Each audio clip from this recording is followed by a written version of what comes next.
করতে যাবি খাবার দেবো একটা চোখ বাসটা করে দেবো কিন্তু একদম।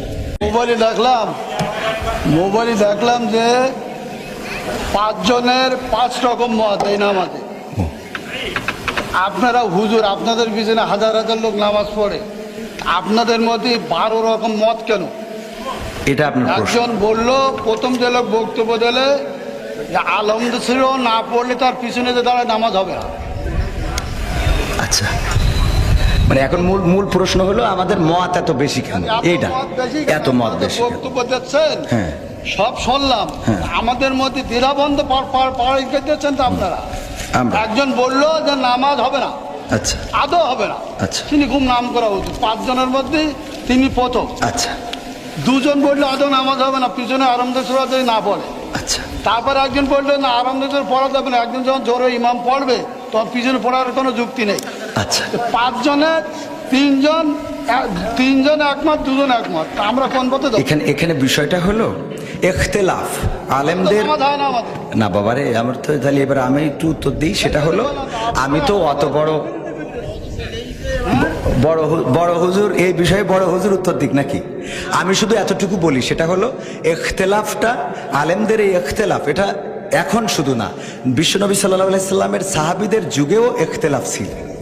এটা মত পার্থক্য থাকবে। আপনি একজন চেয়ারম্যান, বাংলাদেশে অসংখ্য চেয়ারম্যান আছে না নাই? তো সব চেয়ারম্যান কি একই সুরে কথা বলে? বলেন, চেয়ারম্যান করে ইসলামের মধ্যে ভেদাভেদ হবে কেন? চেয়ারম্যানই করে এক জিনিস আর ইসলাম এক জিনিস। চেয়ারম্যান আর ইসলামের মধ্যে আপনারা তো বুঝাইতে পারবেন না। আমি যদি বলি, যেমন আপনি একজন আলহাজ মানুষ, দেখেন আপনি সব বাদ দেন, ইসলামের বেসিক কিছু নিয়ম আছে। ইসলামের কোনো সম্পর্ক? আচ্ছা, ইসলামের তো আপনি হজটা করেছেন, তাই না?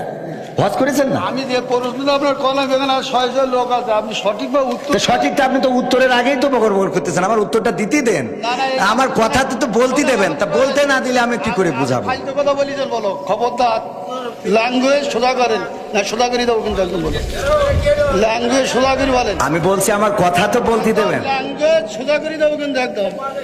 বিয়াদব লোক কম নাগার ভগর করতে যাবি খাবার দেবো একটা চোখ বাসটা করে দেবো কিন্তু একদম। আমি প্রশ্ন করলাম যে একজন লোক বলতে তো আলহামদুলিল্লাহ নামাজ পড় না, শুরু না বললে নামাজ আমার ফালতু ভাবতেছি। আমি বলছি আমার উত্তরটা তো দিতে। কোন জায়গায় কি বলতে জানি যাই, পুকাতে কি লেগে পড়ে জানি যাই, হাত কম নাগার